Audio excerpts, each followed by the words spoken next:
this has been a really fascinating conference to be part of. I think that what Kalam is doing in this project is shaping one of the most important conversations that you can have. In other words, they're bringing together people from very diverse strands of Islam, who include people who are deeply knowledgeable about the classical tradition.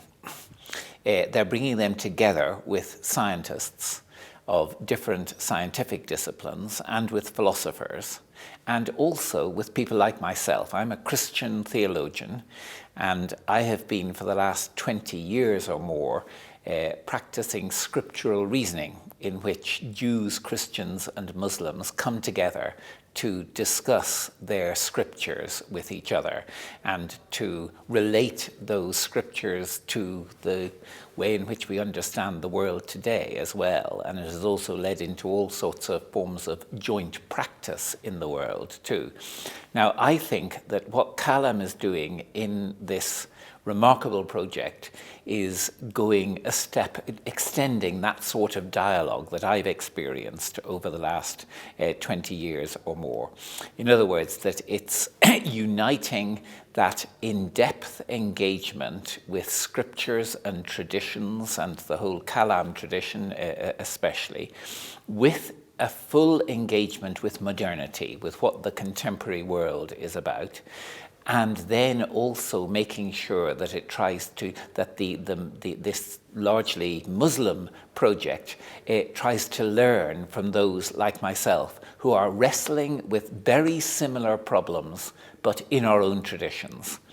And I think this sort of conversation is a huge contribution to a healthy pluralist world. By that I mean a world where we can be, Muslims can be fully Muslim in the public sphere, Christians can be fully Christian, and others, secular people, can be fully secular.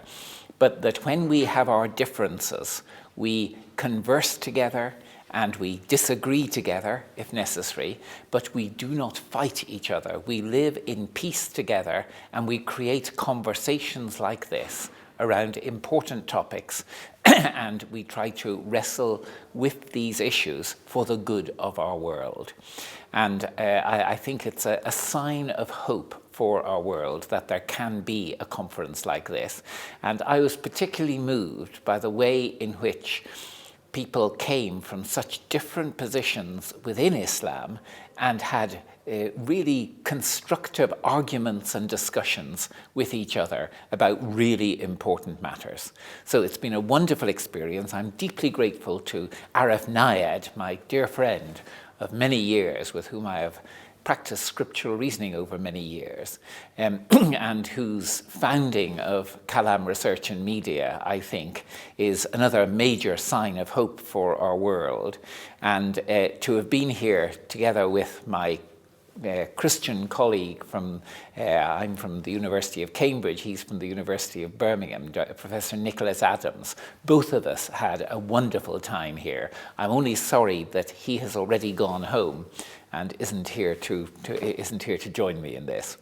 Thank you.